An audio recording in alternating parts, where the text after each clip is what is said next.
दोस्तों आज के हमारे इस वीडियो का टॉपिक है difference between kilowatt and KVA. मतलब कि किलोवाट और केवीए इन दोनों में क्या अंतर होता है।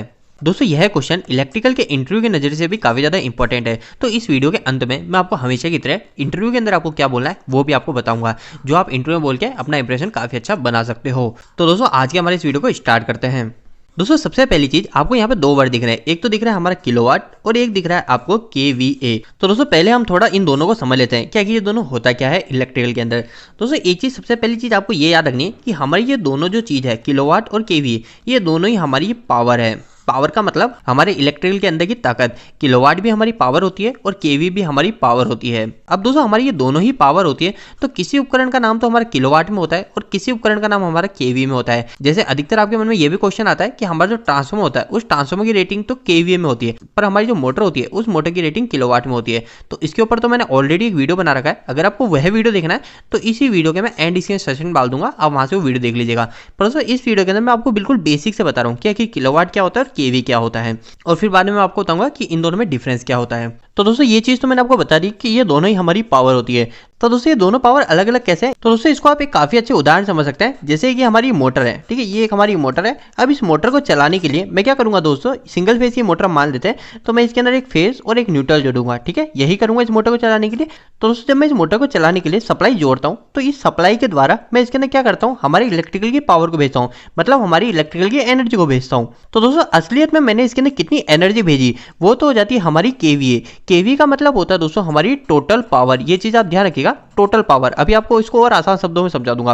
और इसके अलावा असलियत में हमारी जो मोटर है उस मोटर ने कितनी पावर को यूज करा वो कहलाती है हमारी किलोवाट, मतलब इसको बोलते हैं हम रियल पावर।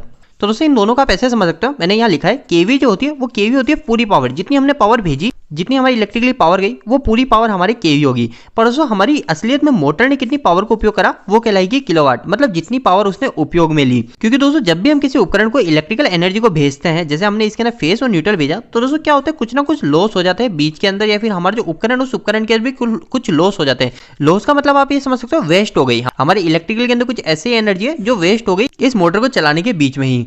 तो दोस्तों अब आपको ये बेसिक सा थोड़ा क्लियर हो गया होगा। अब मैं आपको इसको थोड़ा सा और अच्छे से समझा देता हूँ ताकि आपका सारा डाउट क्लियर हो जाएगा।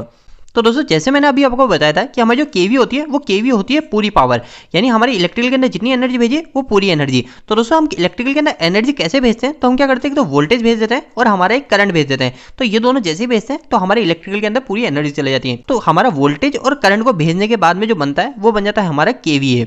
करंट को हम आई से प्रेजेंट करते हैं, इसलिए मैंने यहाँ आई लिखा है। इसके अलावा आप ऐसे भी लिख सकते हैं वोल्टेज इंटू ए एम्पियर, ठीक है, तो ये हो गया वीए। पर दोस्तों इसके अलावा हमारा जो किलोवाट होता है वो किलोवाट मैंने आपको बताया था कि आखिर हमारी मोटर ने कितनी पावर को उपयोग में लिया। तो हमारी मोटर ने वोल्टेज भी गया मोटर के अंदर, एम्पियर भी गया। पर दोस्तों हमारी जो मोटर होगी उस मोटर के अंदर कुछ लॉस होते हैं। कुछ लॉस का मतलब जैसे मैंने आपको बताया कुछ वेस्ट पावर। तो जो वेस्ट पावर है वो वेस्ट पावर भी यहाँ पे मल्टीप्लाई हो जाती है। तो मैं लिख देता हूँ वो जो वेस्ट पावर होती है वो होती है हमारी पावर फैक्टर के फॉर्म में। आपने कई बार सुना है हमारे इलेक्ट्रिकल के अंदर पावर फैक्टर होता है, तो जो पावर फैक्टर होता है वो पावर फैक्टर हमारा किलोवाट के अंदर इंक्लूड होता है। तो मैं लिख देता हूँ जो वेस्ट है वो वेस्ट है हमारा पावर फैक्टर। तो दोस्तों देखिए अब आपको सब चीज क्लियर हो जाएगी। हमने वोल्टेज और करंट को मल्टीप्लाई कर लिया तो हमारा क्या गया VA, और अगर हमारी कभी बड़ी वैल्यू हो जाती है तो क्या कर देते हैं हम इसके आगे किलो लगा देते हैं, के लगा देते हैं, तो ये हो जाता है हमारा KVA, ठीक है। पर दोस्तों किलोवाट के केस में होता है ये होता है हमारा W, मतलब ये होता है वाट। तो ये वाट के इसके अंदर हमारा जो पावर फैक्टर होता है, यानी हमारी जो वेस्ट पावर होती है वो वेस्ट पावर भी मल्टीप्लाई होती है। इन तीनों को मल्टीप्लाई करता हूं तो आ जाता है हमारा वाट, और अगर बड़ी संख्या है तो इसलिए मैं यहाँ कर देता हूँ ये भी किलोवाट। दोस्तों एक बात जान लीजिए, अगर आप इस बात को इंटरव्यू के अंदर बोलोगे तो आपका जो इंप्रेशन है वो ऐसा लगेगा कि आपको प्रैक्टिकल नॉलेज है। तो दोस्तों हमको ये चीज ध्यान रखनी है, हमारी जो केवी होती है वो केवी उस उपकरण की रेटिंग होती है जो आउटपुट में हमारी इलेक्ट्रिकल एनर्जी को निकालती है। जैसे ये है कि हमारा कोई उपकरण है, इस उपकरण के इनपुट में हमने जो सप्लाई दी वो दी इलेक्ट्रिकल की सप्लाई, ठीक है, और इसकी जो आउटपुट में सप्लाई निकल रही है वो वापस से निकल रही है हमारी इलेक्ट्रिकल की सप्लाई। तो दोस्तों इसकी जो रेटिंग होगी वो हो जाएगी हमारी KVA के अंदर। पर दोस्तों अगर वही बात करें कि हमने इनपुट में तो दी electrical energy 3 phase supply, single phase supply कोई सी भी दी, पर आउटपुट में जो हमको मिली वो मिली हमारी मैकेनिकल एनर्जी। तो जो भी ये उपकरण होते हैं उनकी जो रेटिंग होती है उनकी रेटिंग हो जाती है हमारी किलोवाट के अंदर। दोस्तों अभी आपके मन में ये क्वेश्चन आ गया होगा कि किलोवाट के केस में तो समझ आ रहा है कि हमारी जो मोटर होती है वो मोटर आउटपुट में मैकेनिकल एनर्जी निकालती है, तो इसकी रेटिंग किलोवाट में हो गई। पर हमारी जो MCB होती है या फिर हमारे जो भी सर्किट ब्रेकर होता है वो सर्किट ब्रेकर भी आउटपुट में तो इलेक्ट्रिकल एनर्जी को ही निकालते हैं ना, तो उनकी रेटिंग केवी में क्यों नहीं होती है।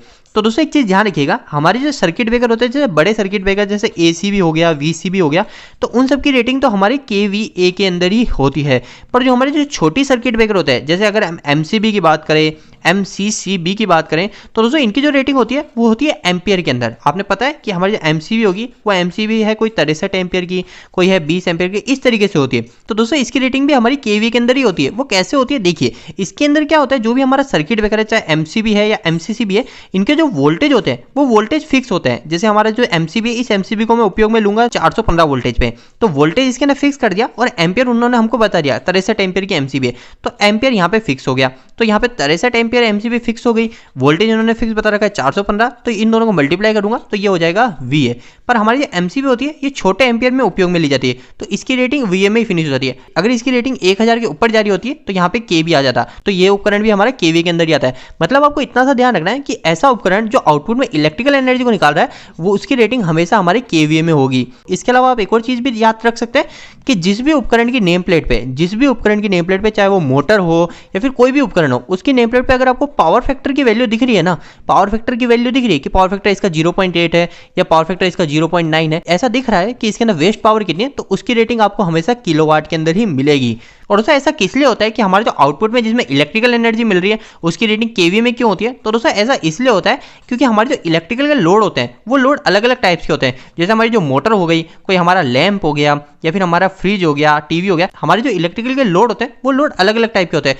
तो इनके अंदर हमारी जो पावर वेस्ट होती है वो पावर वेस्ट हमेशा फिक्स नहीं होती है, किसी के अंदर ज्यादा होगी, किसी के अंदर कम होगी और किसी के अंदर होगी ही नहीं। तो इसी वजह से जिस उपकरण के आउटपुट में हमको इलेक्ट्रिकल एनर्जी मिल रही होती है उस उपकरण की रेटिंग हमको केवीए में ही मिलती है, क्योंकि उसमें हम कोई सा भी लोड जोड़ सकते हैं, उसके अंदर जो वेस्ट पावर है वो वेस्ट पावर कुछ भी हो सकती है। और दोस्तों कभी आपको किलोवाट से केवी में बदलना है कि आपकी वैल्यू कोई किलोवाट के अंदर है और उसको केवी में बदलना है, तो आपको क्या करना है, जैसे मैंने आपको बताया था किलोवाट जो होता है इसके अंदर क्या होता है, वोल्टेज मल्टीप्लाई बाय एम्पियर और इसके साथ में होता है एक पावर फैक्टर। पर केवी के केस में पावर फैक्टर नहीं होता है। तो दोस्तों मैं क्या करूंगा, इस पावर फैक्टर को वापस से इसमें से किलोवाट में से निकाल दूंगा। जो हमारी किलोवाट की वैल्यू आई थी इस किलोवाट के अंदर से वापस से पावर फैक्टर को निकाल दूंगा भाग करके। तो दोस्तों मेरी जो वैल्यू आ जाएगी वो वापस से वैल्यू आ जाएगी हमारी केवी के अंदर। और दोस्तों अगर कभी मेरे को केवी को किलोवाट में बदलना है तो मेरे को क्या करना पड़ेगा, वोल्टेज और एम्पियर तो यहाँ पे मेरे को मिल रहा है, पर मेरे को यहाँ पे सिर्फ पावर फैक्टर, हमारा जो पावर फैक्टर उस पावर फैक्टर यहाँ मल्टीप्लाई कर दूंगा और जो हमारा जो आंसर आ जाएगा वो आ जाएगा हमारा आंसर किलोवाट के अंदर। तो दोस्तों अगर आपसे इंटरव्यू के अंदर इसके बारे में क्वेश्चन किया जाता है कि वो किलोवाट और केवी में क्या अंतर होता है, तो आपको सिर्फ एक लाइन बोलनी है, the difference between kilowatt and KVA is the power factor. मतलब कि हमारे किलोवाट और केवीए में जो डिफरेंस होता है वो सारा का सारा पावर फैक्टर के ऊपर ही होता है। और इसके साथ में आप ये भी लाइन बोल सकते हो, KVA is known as total power. मतलब हमारी जो केवी होती है वो केवी हमारी पूरी पावर, टोटल पावर होती है, and the kilowatt is the real power. पर हमारी जो किलोवाट होती है वो किलोवाट हमारी रियल पावर होती है कि हमने कितनी उपयोग करी पावर, वह पावर होती है। तो दोस्तों उम्मीद है कि आज के इस वीडियो के माध्यम से आपको कुछ बेहतर जानकारी मिली होगी। दोस्तों आपको यह वीडियो कैसा लगा, इस वीडियो को लाइक करके जरूर बताना। अगर आपका कोई भी सवाल इस वीडियो के प्रति इलेक्ट्रिकल जुड़ा है तो आप मुझे नीचे कमेंट बॉक्स में कमेंट करके पूछ सकते हैं। इलेक्ट्रिकल वीडियोस अगर आप हिंदी में देखना पसंद करते हैं आज हमारे चैनल को सब्सक्राइब कर लीजिए। आज के लिए इतना ही, धन्यवाद।